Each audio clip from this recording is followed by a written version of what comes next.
The rule of the three silences, the code of the strong that no one ever taught you.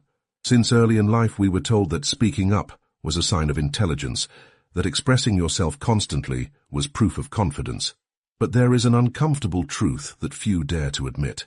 The strong don't win because they say more. They win because they say less. Marcus Aurelius believed the soul becomes stronger when it learns to remain quiet in the face of what it cannot control. And maybe this is exactly what has been missing in your life today. How many times have you shared your plans only to watch someone dim your enthusiasm? How many times have you opened your heart just to notice that many people feel comfortable with your pain, but strangely disturbed by your victory? This is not a coincidence. All of us have lived this, including me. There was a time when I shared every step, every small achievement, with the innocence of someone who believes everyone is rooting for your growth. But as time passed, I realized some doors closed because I talked too much, some bonds broke because I exposed myself too much, and some opportunities evaporated because I revealed information that should have stayed inside me.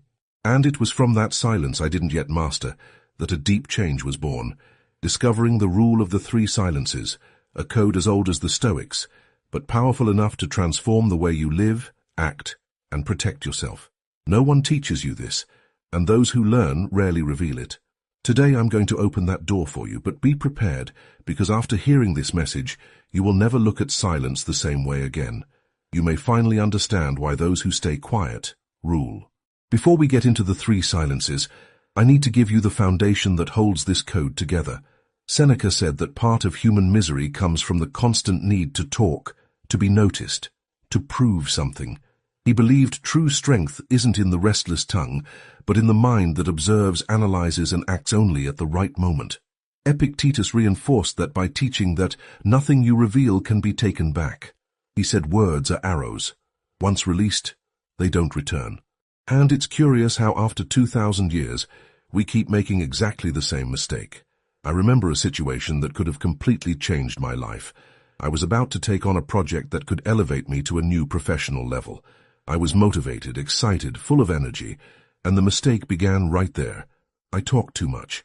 I told people my plans, my strategy, my desire to grow. I even shared things with people I thought were friends.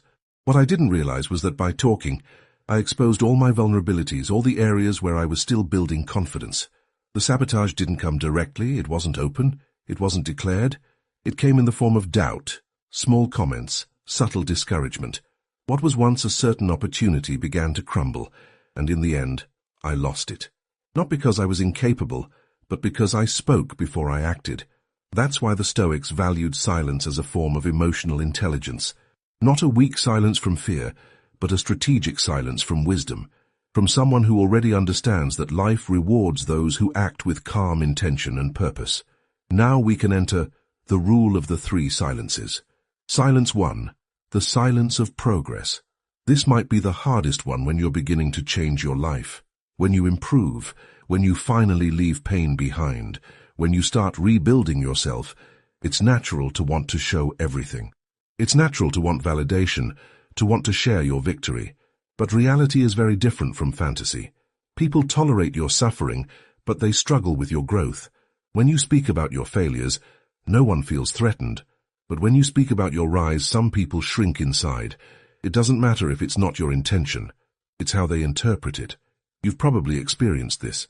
That moment when you shared a win and noticed a forced smile. Or when you told someone about a new plan and they replied, "Are you sure it's all that?" Or that awkward silence after you mention something good happening in your life, and the other person doesn't know how to hide the discomfort your success triggered. Growing in silence isn't about hiding. It's about protecting. Real progress doesn't need an announcement, because it reveals itself. It shows up in your posture, your habits, your presence, your results. It's like the growth of a tree. No one hears it, no one sees the noise, but suddenly it's already taken the space that belongs to it. I lived this deeply. After many setbacks, when I finally started rebuilding my life, I learned to stay quiet. It's incredible how everything flows better when your actions speak for you. No one blocks what they don't know. No one sabotages what they can't see. No one destroys what you build in silence. If you're beginning a change, remember this. The world doesn't need to know. Let silence do the heavy lifting for you. And since you're here and this message already resonates with you, allow me a quick pause. If this reflection has opened something inside you, consider subscribing to the channel Stoic Spring. Building the habit of hearing content that strengthens your inner peace and emotional maturity transforms you gradually. If you value this type of growth, this channel will become a daily ally. Silence 2. The silence of anger. This is the silence that separates adults from the impulsive. The silence of anger is the most difficult because it requires you to defeat yourself. The first silence protects your plans. This one protects your dignity. In a world where everyone reacts, where everyone explodes, where every slight becomes a battle, silence becomes a display of power. Those who provoke you want your reaction. Those who poke you want to see you lose control. Those who push you emotionally want you to show exactly where it hurts. And when you explode, you surrender. When you respond in anger, you reveal the weakness they were looking for. The Stoics mastered this. Epictetus said, "No one makes you angry without your consent." The real victory is not letting yourself be dragged into emotional chaos. And this is extremely difficult, I know. There were times I reacted impulsively and ruined everything. I lost relationships, respect, opportunities. The most painful part is realizing how many of those moments could have been avoided with 10 seconds of silence. The silence of anger doesn't mean swallowing everything. It means watching first. It means answering strategically, not impulsively. It means keeping moral and emotional advantage, because those who control themselves become unpredictable, and the person who attacked you no longer knows your next move. They lose power. Think about how many arguments you've had that changed nothing.